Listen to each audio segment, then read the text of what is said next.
Bon, je suis en train de décaisser donc la partie qui sera réservée au stockage du linge pour les gîtes. Et là, je vous dois quand même quelques explications. Alors, ceux qui suivent la chaîne depuis longtemps ont déjà vu ce genre de travail dans la maison, dans le gîte et donc maintenant dans cet appentis. Et pour les nouveaux arrivants, ça peut être utile de savoir pourquoi je décaisse et pourquoi je le fais de cette manière-là.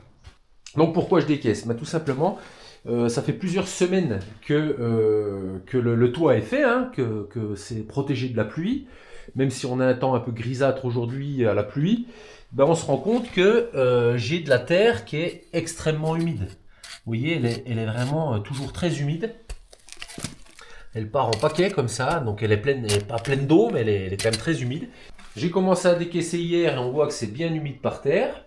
Donc voilà pourquoi j'enlève cette terre, parce que je ne vais pas faire une dalle là-dessus, même à décaisser très peu, pour éviter d'avoir des remontées d'humidité dans ma dalle de chaux. Si je peux éviter d'avoir de l'humidité dans la pièce, ce sera toujours ça, d'économiser par rapport à l'ambiance générale de la pièce.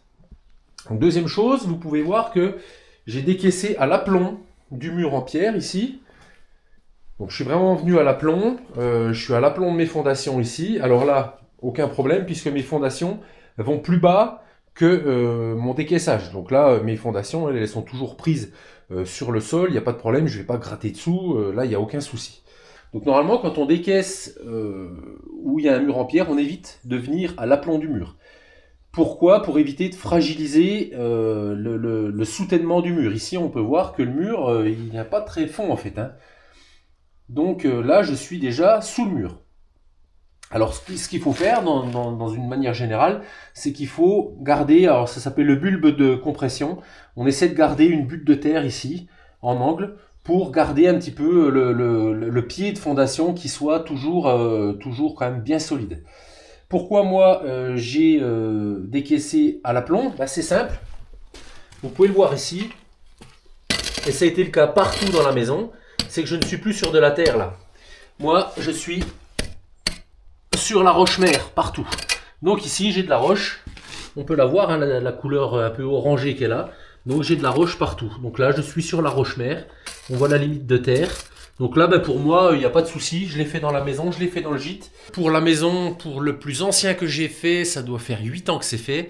J'ai jamais eu aucun mouvement aucune fissure de dalle, aucun mouvement de mur de maison.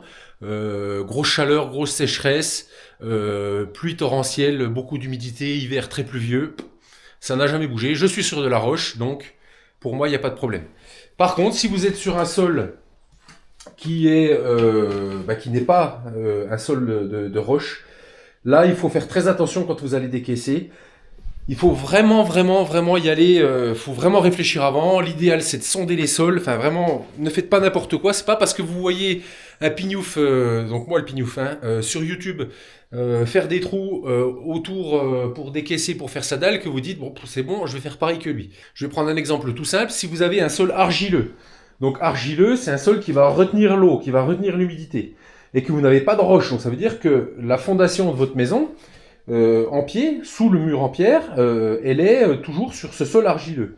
Si vous décaissez, que vous drainez avec soit du galet en hérisson, soit avec un drain ventilé, hein, donc c'est-à-dire avec un drain qui va faire le pourtour des fondations, qui va faire une lame d'air en permanence et qui va évacuer l'humidité qui se situe dans cette terre glaise, dans cette terre qui est très collante quand elle est mouillée.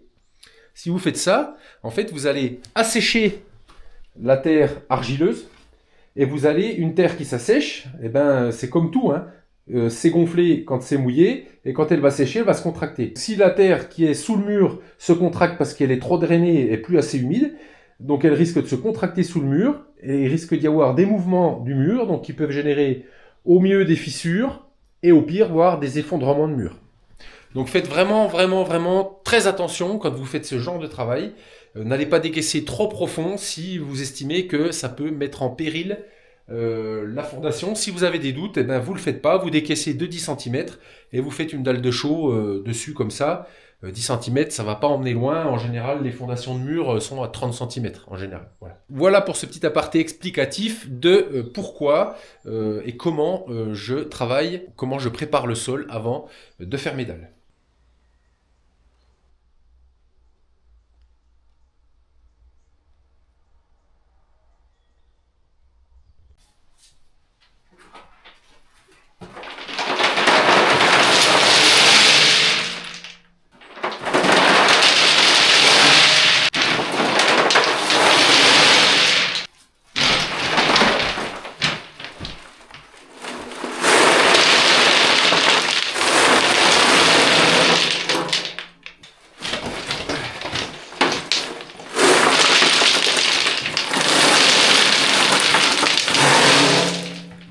Voilà, bon, je viens de finir de mettre mes galets. Et pour régler le niveau correctement, parce qu'initialement j'avais fait un petit peu à l'œil, et à l'œil, une fois que j'ai posé le laser, et bien à l'œil j'ai remis 5 brouettes. Donc à l'œil, c'est de la merde. Donc j'ai mis mon laser sur une petite cale pour le rehausser à la hauteur que je voulais de galets. Donc pour mon drainage sous dalle. Donc là je suis à environ 15 cm. Et voilà, je suis venu caresser le haut des galets partout pour mettre de niveau correctement. Voilà, on n'est pas au millimètre, hein, mais le tout c'est d'avoir ne pas avoir des manques qui seront comblés par la dalle et remettre trop de marchandises, ça sert à rien d'avoir 15 cm de dalle au plus fin et avoir 25 cm parce qu'il nous en manque. Voilà. Bon, je vais finir de boucher mon trou là, et puis on va aller chercher la chaux, on va aller chercher tout ce qu'il nous faut pour attaquer cette dalle. Bon, on a tout installé, on est prêt à couler. La team de choc, fonce. On est prêt, alors je vous explique un petit peu ce qui va se passer. Donc, 7 seaux de pouzzolane. Donc, seaux, c'est des seaux de 11 litres, hein, donc on part sur 10 litres. Donc 7 seaux de 10 litres de pouzzolane, 7 seaux de sable 0,4 de rivière, pareil, les mêmes volumes. Et on va rajouter, petit bonus, 3 seaux de galets par bétonnière. Pourquoi ? Parce qu'il me reste du galet, voilà. C'est pas plus compliqué que ça. Et en quantité, on mettra par bétonnière 2 sacs de chaux de 25 kg. Alors, si vous avez une plus petite bétonnière, on compte, enfin, ma recette, on va dire, c'est un volume de pouzzolane, un volume de sable et un volume de chaux. Sachant qu'un sac de 25 kg de chaux fait environ 35 litres. Voilà, donc on est à l'équivalent de 350 kg, 360 ou 340 par mètre cube, ce qui est très raisonnable pour une dalle béton de chaux pouzzolane. Voilà, c'est parti, on va y aller. Je vais aller préparer mes nus, je vais vous montrer tout ça. C'est-à-dire des boudins de mortier sur lesquels je vais poser des règles de tapissier pour éviter de mettre des chevrons, pour me faciliter la vie pour le tirage de la dalle. Et on va déjà préparer du mortier. C'est parti mon kiki.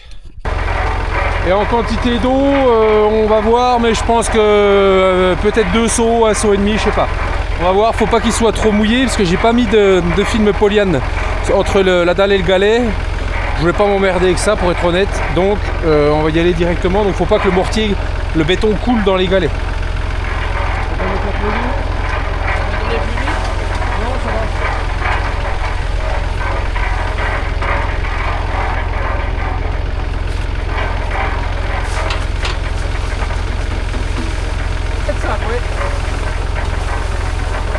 Par contre, te trompe pas, laisse bien tes sables là pour pas faire 8 et 7, tu vois. 8 et 6, je veux dire. Bon, je vais la regarder bosser un peu. Hein. T'es en pleine forme à cet âge-là. Je vois le bûcheron. Là.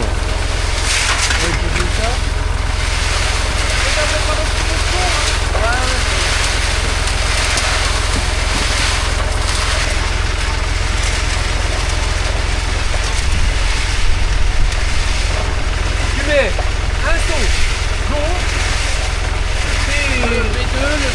le sac, tu remets certainement le deuxième seau d'eau. Ouais.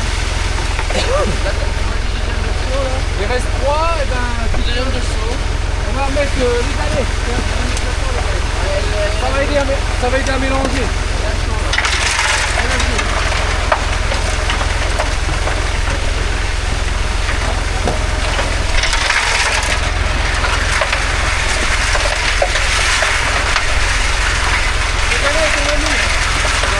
Le galet est ton ami.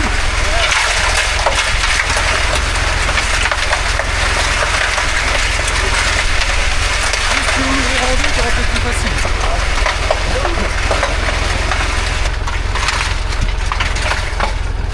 La jeunesse, faut que ça bosse, hein, c'est bien. Heureusement qu'il est là, hein, je te dis.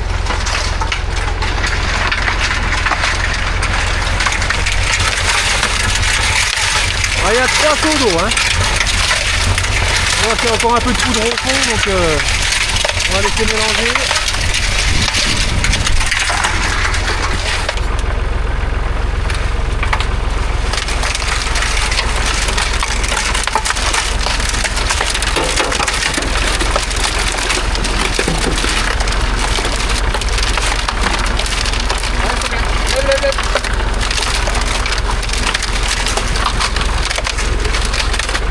Alors, ce qu'on va faire maintenant, c'est que on va faire des cordons, des boudins de mortier ici, au niveau de sol finis, donc ce qui s'appelle, je crois, hein, dites-moi dans les commentaires si je me trompe, ça s'appelle des nus, donc qui vont correspondre à peu près à ma largeur de règle aluminium. Donc elles vont être réglées au niveau de sol fini. Une fois que j'aurai fait ces deux boudins de béton, je viendrai poser dessus des règles de tapissier. Donc c'est des règles en ferraille très très fines. Donc c'est vraiment négligeable l'épaisseur de ces règles. Et elles vont me servir à guider ma règle aluminium pour tirer ma dalle correctement. Déjà, elle est bien, elle n'est pas trop sèche.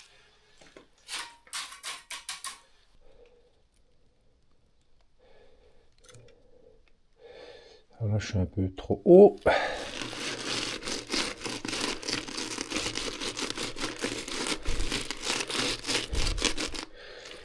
J'ai combien là?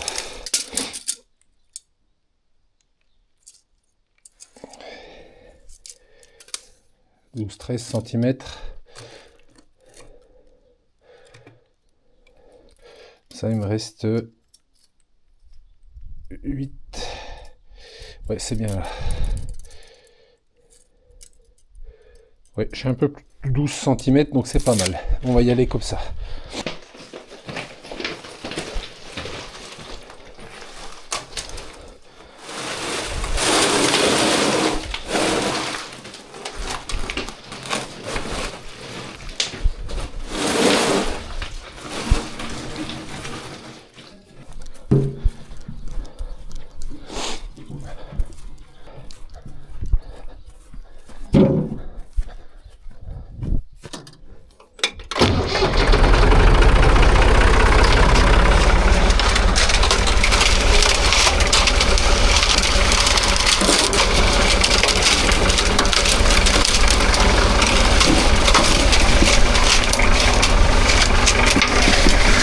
Allez,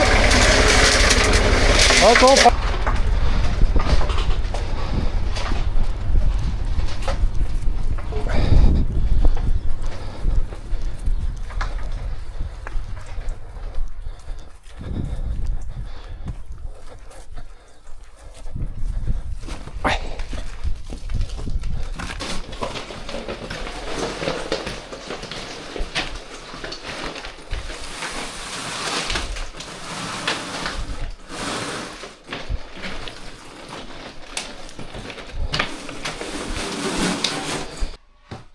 Donc je vais également utiliser mon râteau large qui va me servir à tasser à étendre mon mortier, à tasser un peu mon mortier avant de pouvoir tirer la règle. Ça va me faciliter, ça m'évite de tirer des gros bourrelets à la fois.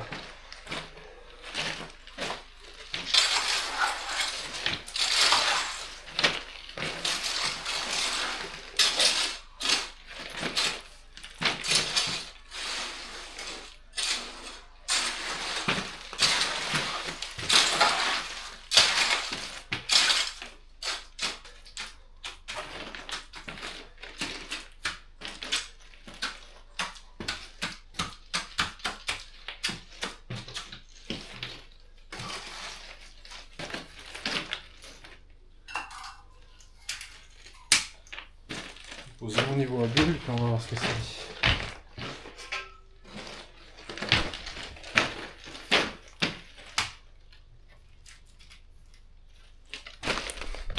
Bon voilà, au niveau il est nickel.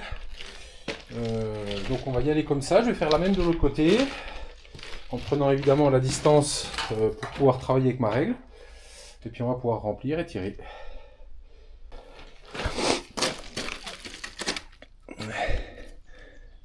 Pas mal. Ok, là on est bien. Et si je prends ma règle ici, ouais, je suis pas mal. Je suis pas mal ici. Et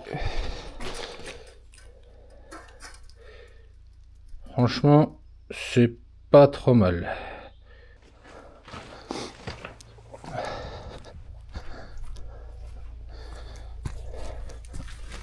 Sinon, quand t'es con, t'es con. Bah, quand t'es con, qu'est-ce que tu fais? Bah, tu mets ta nu dans le passage. Voilà. Ça s'appelle travailler sans réfléchir. Bien joué, Eddy. Bon, eh ben, bien joué, Eddy. A few moments later.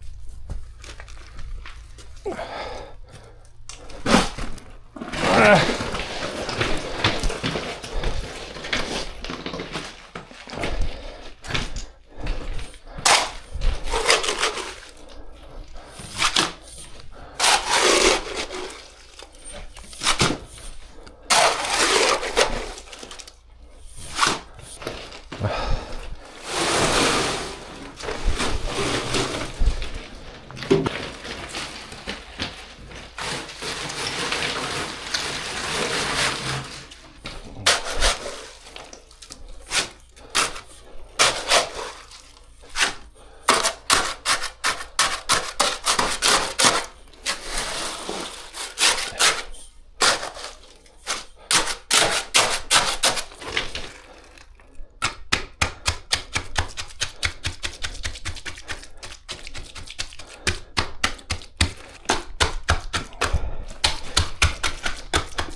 elle est sèche.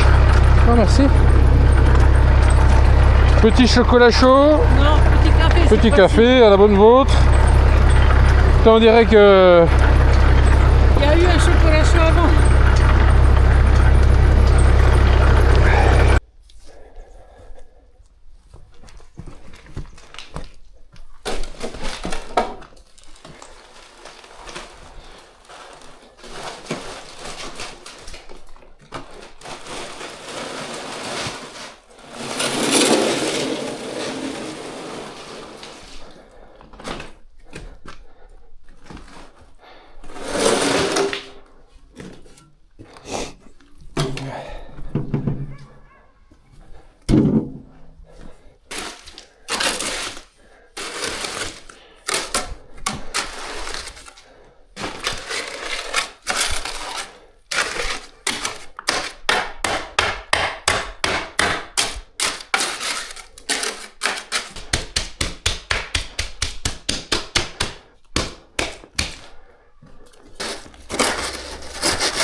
Hop, ça c'est pas perdu, on la réutilisera. On va aller... Hop, bah, merde.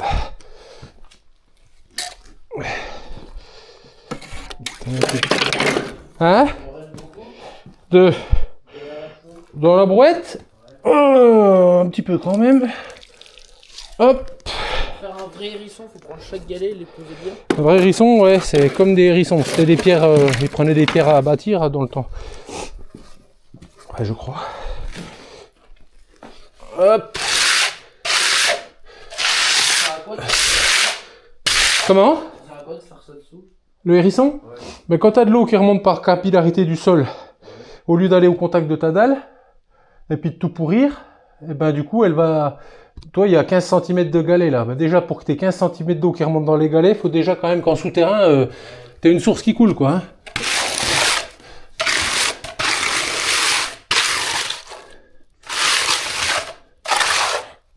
Ouais, c'est bien. Ça pour les faire bien droit. Attends. Il a bien travaillé mon Guiguis, il se pose plein de questions. Bon, on a bien bossé. On a bien bossé. Pour faire une chape bien droit, eh ben, tu prends des lattes. Et puis tu tires sur des lattes, des lithots par exemple, bien droit. On a bien bossé les copains, il m'en reste un petit peu, mais ça c'est pas grave, je vais la foutre dans les galets et puis je la passerai dans la dalle d'à côté. Même si ça a tiré, je casserai et puis j'y foutrai dans la dalle. Voilà, voilà, on est pas mal. Une belle petite dalle de chaux. Alors il y a combien? On a fait combien? 12? 12 bétos? 250 plus 30, 180 litres. Avec la flotte, tout ça, on a fait 12 bétos de 200 litres. Bah, Non, il n'y a pas de mètres cubes. Il y a 300... À fait 300 tours, on a bien mis 240 dedans. 140 quoi? Litres dans la béto. Ouais, 240. 250. 240, on a fait 10, ça fait 2 mètres. Putain, on a fait plus de 2 mètres cubes. Ouais. Bon, bah c'est bien. Allez.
Voilà. Bon bah c'est pas trop mal. Ça s'annonçait pas de ouf ce matin puisqu'il pleuvait des cordes et je pensais commencer vers les 8-9 heures. Il pleuvait à verse et finalement on a commencé à 13h, pas 12h30, 13h, on a vraiment commencé de couler. Et là je sais pas l'heure qu'il est mais bon il fait pas nuit encore donc il doit être quelque chose comme 16h30, 17h. Donc du bon boulot, voilà il y a des petites traces ici et là, j'ai taloché pour la bonne et simple raison qu'elle va rester comme ça plusieurs mois, donc j'ai pas envie qu'il y ait des trous qui se remplissent de merde, puisqu'on va travailler dessus. Avant de faire la chape, il va se passer du temps, donc aussi bien qu'elle soit talochée pour être plus facile à nettoyer au moment de mettre l'isolant. Il me reste une petite demi-brouette, donc c'est plutôt pas mal calculé. Je vais vite quand même, parce que là mon Gigis il a vraiment bien bossé, là, il a fait tout seul à la béto. Il est en train de me souffler le tracteur.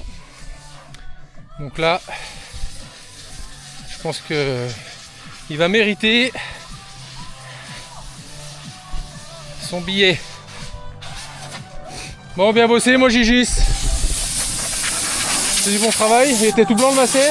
Ouais. Ça va partout. Ça va bien chier, mon grand. Bon, merci infiniment. Heureusement que tu étais là. C'est bon boulot. Allez, on va nettoyer tout ça. Et puis pour la suite, quoi. Allez, bisous.